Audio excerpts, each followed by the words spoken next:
Hey guys, Todd with Great Escape Farms here. Today I'm getting ready to weed the sheet mulch garden. It is totally overrun right now. I definitely had some weeds going in here, but I just let them go in order to shade a few things and get seeds from radishes and other things. But I need to clean this up. It's getting messy and things are going to seed, so I need to pull the stuff out before they actually start dropping seed, and I end up with a huge problem going forward here. So I'm going to clean everything up, get the pathways cleaned up here for a garden tour I have coming later on this week, and see if there's anything in here that I haven't harvested that I need to.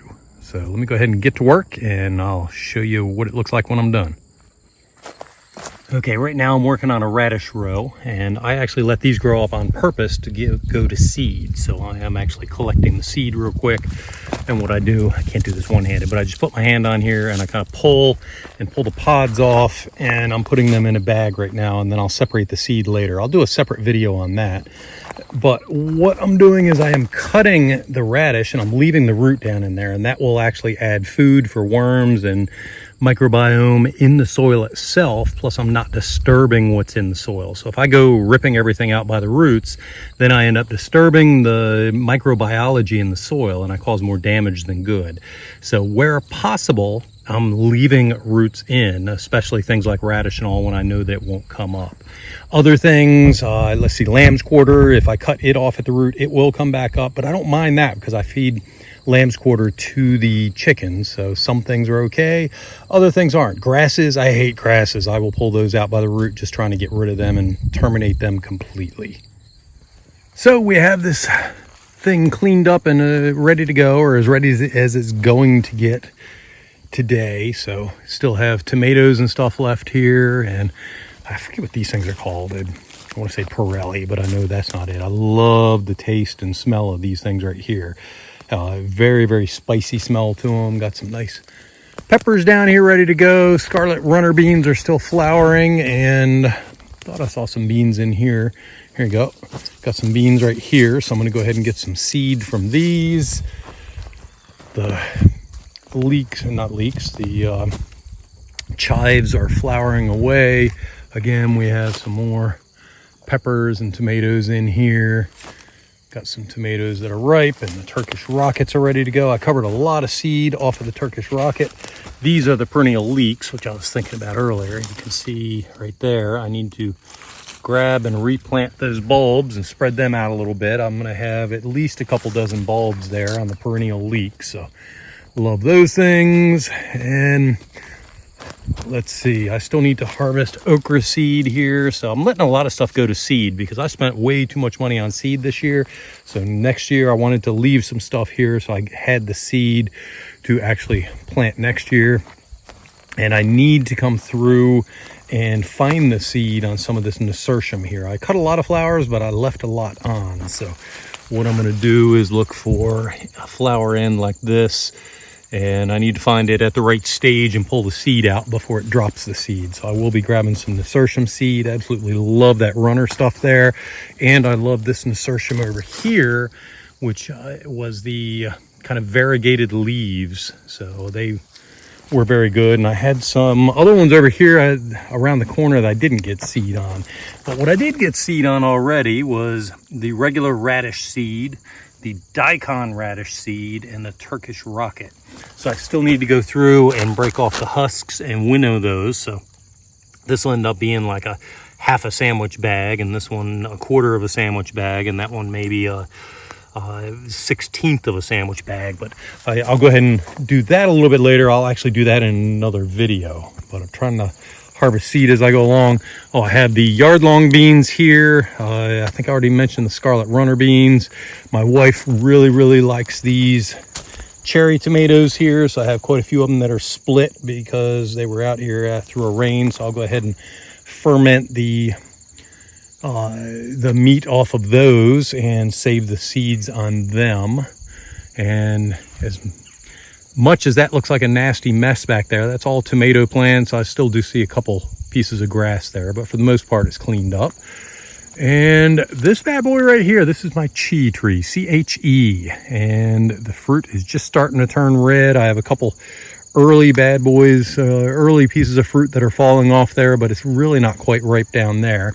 So I may need to give it a little bit of extra water to help it along, make sure that they fully ripen. But that will taste like a cross between a watermelon and a raspberry. So can't wait to get at these. And I have just a mess of fruit on here this year. It's kind of all over the place. And let's see, these are the nasturtium in here that I really like, but none of those are flowering right now. I'll see if I can cut. Ooh, actually I do see a couple of them right here. So this is one. I really like the looks of those flowers right there. So I need to see if I can recover some seed. Like here's one right here I might be able to recover. So I definitely want some of those for next year.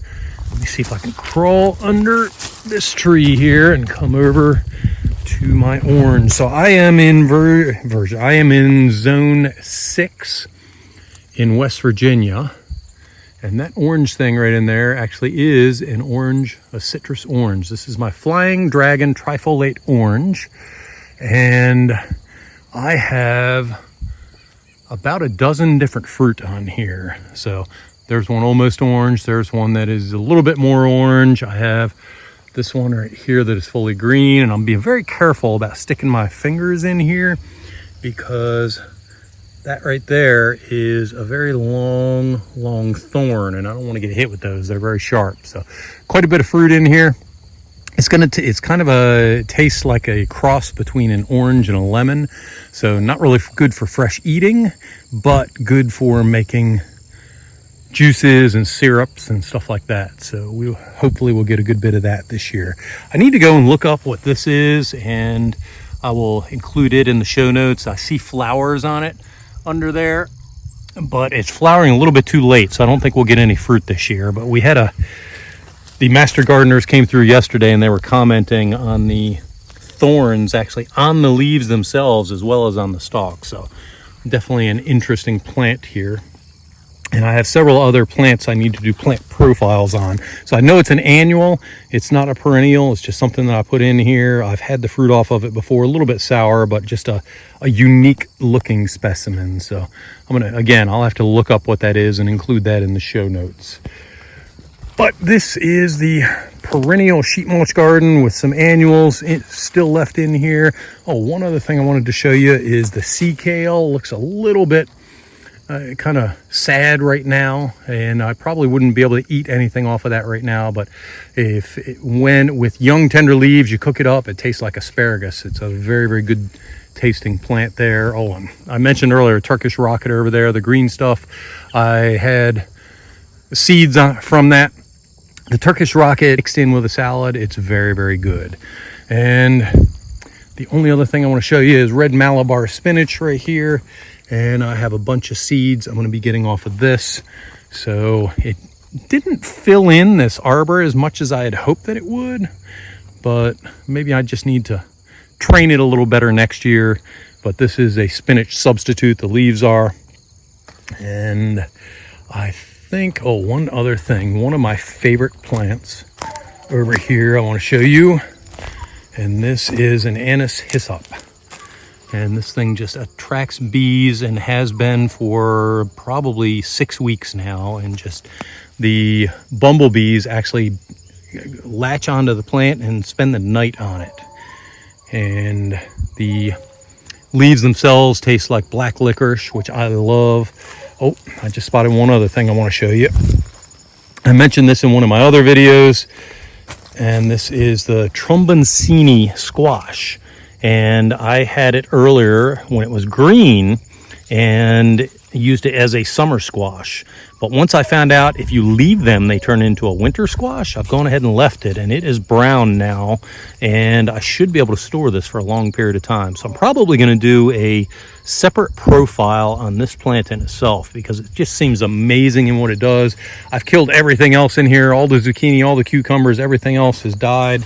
But the Tromboncini, even this one right here, I had something getting to the end of it. I just lopped the end off where the seed head was, and it still grew. And I have a couple others back in there growing. Hopefully you can see in between all the stuff. So this thing is just a hardy little beast, and I don't really think that you could kill it if you tried. So that's it for the perennial sheet mulch gardening and weeding. This is pretty much weeded out. And one last thing I do want to point out right there, I have a large broadleaf plantain, and it is going to seed, and I'm going to be saving seed on that. So even though it's right in the middle of my pathway here, I'm going ahead and leaving it, and I don't have anything. These might be ready right here, right on the end of this one, but for the most part, I'm just going to leave it until all the seeds are ready and pull some off so I can plant it in a more desirable location than right in the middle of my path here. So that is it for this video. Please consider subscribing to our YouTube. Thank you very much for tuning in, and have a great day.